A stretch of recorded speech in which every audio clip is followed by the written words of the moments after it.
బీద రవిచంద్ర ఎవరైతే ఇప్పుడున్నటువంటి తెలుగుదేశం పార్టీకి తరపున ఎమ్మెల్సీగా ఉన్నారో, మొన్ననే బాగా ప్రచారం జరిగింది. పవన్ కళ్యాణ్ దగ్గర నుంచి, చంద్రబాబు దగ్గర నుంచి అందరూ కూడా సంతాపం చెప్పినటువంటి సుబ్బా నాయుడు ఆయనకి సంబంధించిన ఆస్తిని తినేశాడు.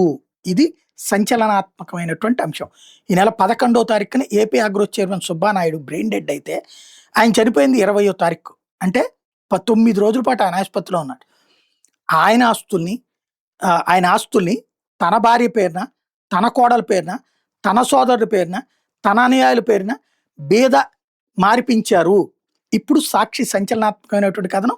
అల్లూరు సబ్ రిజిస్ట్రార్ని కాదని అక్కడైతే బయటకు వచ్చేస్తుందని, కావల్లో ఈ నెల 15, 17 తేదీలో రిజిస్ట్రేషన్ కూడా జరిగిపోయింది. వీటి కోసమే సుబ్బారాయుడిని 20వ తేదీ దాకా వెంటిలేటర్ మీద బ్రతకనిచ్చారు. బ్రెయిన్ డెడ్ వ్యక్తి రిజిస్ట్రేషన్ అసలు ఎట్లా చేస్తాడు? అది యాక్చువల్గా అలౌడ్ కాదు. సంపూర్ణ ఆరోగ్యంగా ఉంటేనే రిజిస్ట్రేషన్ చెల్లుబాటు అవుతుంది. కానీ ప్రభుత్వంలో ఉన్న పలుకుబడితో అధికారుల మీద ఒత్తిడి తెచ్చి ఇదంతా చేయించారన్నటువంటి ఓ సంచలనాత్మకమైనటువంటి కథనాన్ని ప్రొజెక్ట్ చేసింది. ఆషామాషి వ్యవహారం కాదు ఇది. భారతదేశ చరిత్రలోనే విచిత్రమైనటువంటి నేరం కిందకు అవుతుంది. ఇది కనుక నిజమైతే సమాధానం వాళ్ళు ఏం చెప్తారో చూడాల్సింది. బ్రెయిన్ డెడ్ అయ్యి అచేతనంగా ఆసుపత్రిలో ఉన్న వ్యక్తి లేచొచ్చి 100 కోట్ల ఆస్తులు రిజిస్ట్రేషన్ చేశాడు. అది కూడా 2 రోజుల్లోనే చేసేశాడు. ఆపై మళ్ళీ ఆసుపత్రిలో చేరాడు. వెంటనే చనిపోయాడు. ఇదంతా ఎలా సాధ్యమైందంటారా? భారీ ఆస్తులు కాజేసేందుకు ప్రభుత్వంలోని కీలక నేత అండతో టీడీపీ ఎమ్మెల్సీ చక్రం తిప్పడంతో జరిగింది. వివరాల్లోకి వెళ్తే, మాలేపాటి సుబ్బానాయుడు పొట్టి శ్రీరాములు నెల్లూరు జిల్లాకు చెందిన టీడీపీ నాయకుడు, AP agro industries development corporation chairman, TDP రాష్ట్ర ఉపాధ్యక్షుడిగా ఉన్నారు. కావలి నియోజకవర్గంలో కీలక నాయకుడు. గత ఏడాది జరిగిన అసెంబ్లీ ఎన్నికల్లో సీట్ ఆశించి చివరి నిమిషంలో భంగపడ్డారు. టీడీపీ సీనియర్ నేత ఎమ్మెల్సీ బీద రవిచంద్రకు సుబ్బానాయుడు అత్యంత సన్నిహితుడు. వీళ్ళ మధ్య చాలా బలమైన ఆర్థిక సంబంధాలు ఉన్నాయి. ప్రభుత్వంలోని కీలక నేతను అడ్డుపెట్టుకుని అడ్డగోలు సెటిల్మెంట్ ద్వారా సంపాదించిన విమర్శలు ఉన్నాయి. అనేక ఆస్తులు కొనుగోలు చేసినట్టు తెలుస్తోంది. సుబ్బానాయుడు ఈ నెల 11వ తేదీ సీఎం చంద్రబాబు నిర్వహించిన వ్యవసాయ శాఖ సమీక్ష హాజరై ఉన్నట్టుండి కుప్పకూడారు. తాడేపల్లిలోని మణిపాల్ ఆసుపత్రిలో చేర్చగా బ్రెయిన్ స్ట్రోక్గా వైద్యులు నిర్ధారించారు. దీంతో ఆయన ఆస్తులపై ఎమ్మెల్సీ బీద రవిచంద్ర కన్నేశాడు. వాటిని తన పరం చేసుకునేందుకు పెద్ద గోడుపుటాన్ని నడిపారని సమాచారం. సుబ్బానాయుడు 11వ తేదీ నుంచి ఆసుపత్రిలో అచేతనంగా ఉన్నారు. కానీ ఆయన పేరుతో ఉన్న సుమారు 40 ఆస్తులు ఈ నెల 15, 17 తేదీలో ఎమ్మెల్సీ బీద రవిచంద్ర సోదరుడు, భార్య, కోడలు, సన్నిహితుల పేర్లపైకి మారిపోయాయి. ఇవన్నీ శ్రీపొట్టి శ్రీరాములు నెల్లూరు జిల్లా రామాయపట్నం పోర్టు, దగదర్తి విమానాశ్రయం, జువ్వలదిన్న ఫిషింగ్ హార్బర్ పరిసరాల్లో ఉన్న ఖరీదైన ఆస్తులు. అల్లూరు మండలం ఇసకపాలెం పరిధిలోకి వచ్చే వీటి విలువ మార్కెట్ రేట్ ప్రకారం 200 కోట్లకు పైన అంచనా.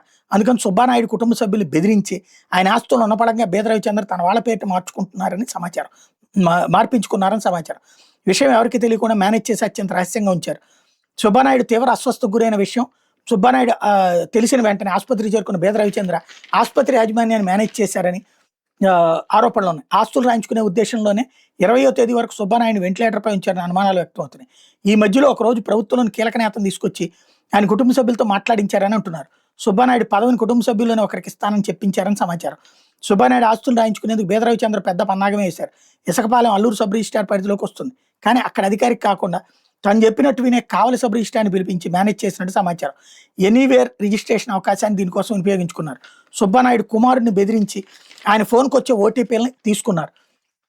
అల్లూరు మండలం ఇసుకపాలెం పరిధిలో సుబ్బానాయుడు పేరు మీద ఉన్న 40 ఆస్తులు 15, 17 తేదీలో రవిచంద్ర తన సోదరుడు బీద గిరిధర్, తన భార్య జ్యోతి, కోడల రిష్ట, సన్నిహితులైన కోరపాటి రఘునాథరాజు, నిడిమోసలి మల్లికార్జున రెడ్డి, నిడిమోసల సుజన, తుంగా ఉష, నర్రా శ్రీధర్, రేబాల వెంకటశరణ పేర్లపైకి మార్పించేశారు. వాస్తవానికి ఆస్తులు రిజిస్ట్రేషన్ చేయాలంటే వాటి యజమాని సుబ్బానాయుడు ఖచ్చితంగా ఉండాలి.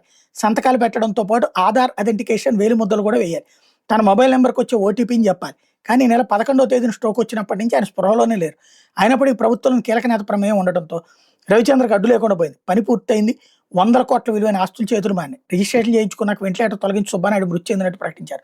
సాధారణంగా సంపూర్ణ ఆరోగ్యంతో ఉన్న వ్యక్తి మాత్రమే తన పేరున ఉన్న ఆస్తిని ఇతరులకు రిజిస్ట్రేషన్ చేయాలి. స్పృహలు లేకుండా, తన ప్రమేయం లేకుండా ఉన్నప్పుడు బలవంతంగా ఎవరు ప్రోద్బలంతో రిజిస్ట్రేషన్ చేస్తే చెల్లదు. అంతేకాదు అది పెద్ద నేరం అని రిజిస్ట్రేషన్ చట్టం చెప్తుంది. తప్పని తెలిసిన సుబ్బానాయుడు ఆస్తులు అధికార బలంతో బీద రవిచంద్ర తన వారి పేర్లపైకి మార్పించేసుకున్నారు.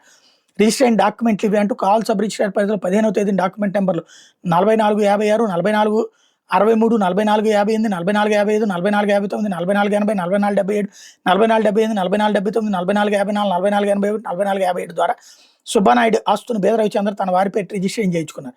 17, 45, 21, 45, 22 డాక్యుమెంట్లతో నంబర్లతో 2 రిజిస్ట్రేషన్ చేయించారు. ఇవే కాక ఇతర ప్రాంతాల్లోని చాలా ఆస్తులు సుబ్బానాయుడు నుంచి తమ వారి పేర్ల మీద మార్పించినట్టు తెలుస్తోంది. ఇందులో 2 కోణాలు ఉండాలి. ఒకటి, ఎదురుగా జాయింట్ వ్యాపారం చేశారు కాబట్టి ఆ వివరాలు ఆ సుబ్బానాయుడు కొడుకు కూడా తెలిసి, వాళ్ళ కుటుంబానికి కూడా తెలిసి, వాళ్ళతో ఇదిగో ఇయన్నీ ముందు చేయించేద్దామమ్మా అని చెప్తే మీకు పదవి ఇప్పిస్తానంటే అందుకు ఆగుండాలి. లేదా వాళ్ళని బెదిరించి తీసుకునుంటే ఆడు బయటికి రావాలి. ఇప్పుడు వాళ్ళేం చెప్తారన్న దాని మీద ఇది ఆధారపడి ఉంది.